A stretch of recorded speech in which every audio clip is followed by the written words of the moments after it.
अंतरिक्ष बहुत विशाल है, वाकई बहुत विशाल। केपलर 186f एक एक्सोप्लैनेट है। यह हमसे लगभग 490 प्रकाश वर्ष दूर है। इसमें जीवन को सपोर्ट करने के लिए सब कुछ हो सकता है। दूसरे तारों के आसपास ग्रहों को खोजना कोई आसान काम नहीं है। यह एक जायंट स्पॉटलाइट के बगल में जुगनू ढूंढने जैसा है। लेकिन 2009 में नासा ने केपलर नाम का एक खास टेलीस्कोप लॉन्च किया।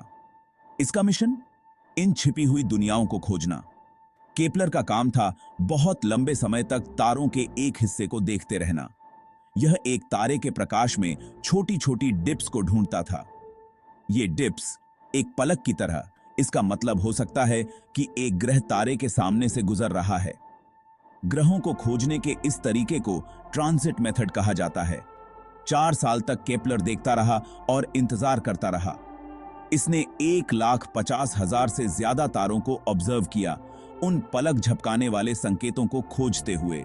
और 2014 में वैज्ञानिकों ने एक अविश्वसनीय खोज की घोषणा की। केपलर 186f केपलर 186 नामक तारे की परिक्रमा करता है। यह तारा एक रेड ड्वार्फ है, जिसका अर्थ है कि यह हमारे सूर्य से छोटा और ठंडा है। केपलर 186f इस सिस्टम के 5 ग्रहों में से एक है। लेकिन जो बात इसे खास बनाती है वह है इसकी ऑर्बिट। देखिए, केपलर 186f अपने तारे की परिक्रमा उस क्षेत्र में करता है जिसे हम हैबिटेबल जोन कहते हैं। यह एक तारे के चारों ओर का वह क्षेत्र है जहां तापमान एक ग्रह की सतह पर लिक्विड वाटर के अस्तित्व के लिए बिल्कुल सही होता है। न ज्यादा गर्म न ज्यादा ठंडा, बिल्कुल सही, जैसे गोल्डीलॉक्स और उसका दलिया।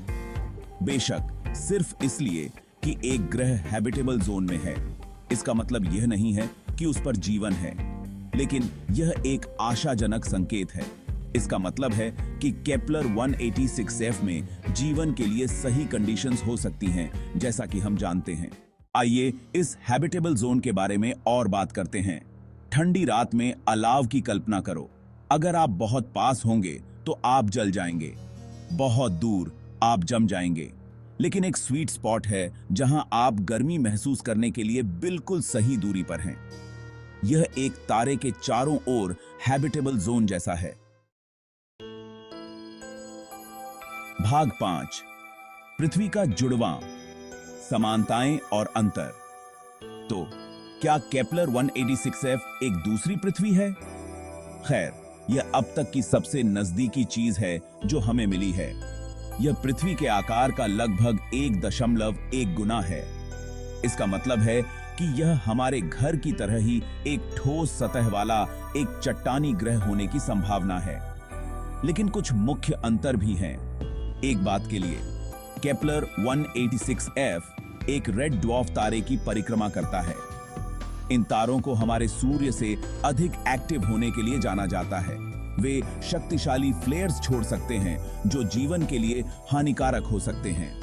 एक और अंतर यह है कि केपलर 186f का ईयर हमारे मुकाबले बहुत छोटा है।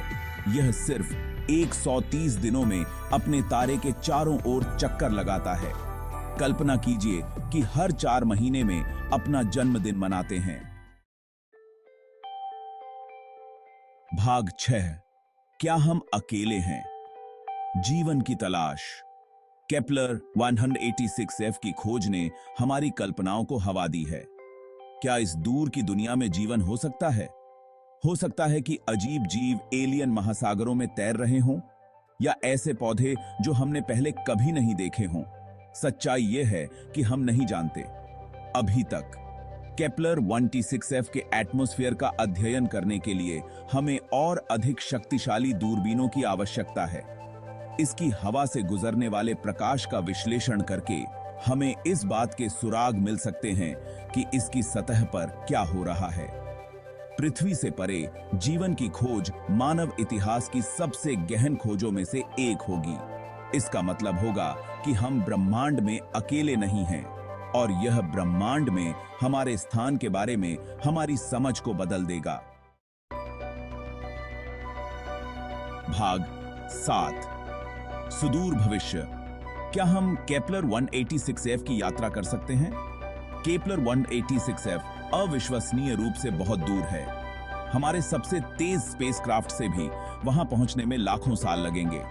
तो अभी अपना बैग मत पैक करो, लेकिन इसका मतलब यह नहीं है कि हम सितारों तक पहुंचने का सपना नहीं देख सकते।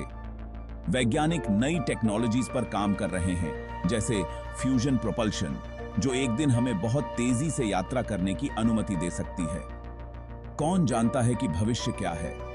हो सकता है कि एक दिन मनुष्य केपलर 186f की सतह पर चले। हो सकता है कि हम वहां किसी और बुद्धिमान प्राणी से मिलें।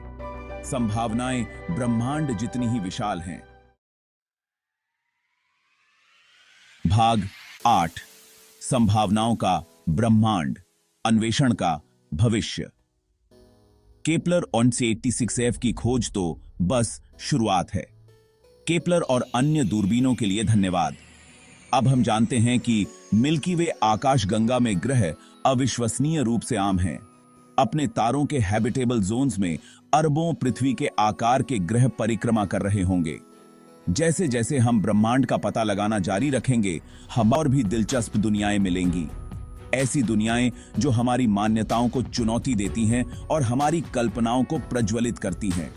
ब्रह्मांड अचुड़ेस से भरा है, जो खोजे जाने की प्रतीक्षा कर रहा है। तो तारों को देखते रहो और सवाल पूछते रहो। आप कभी नहीं जानते कि आपको क्या मिल सकता है।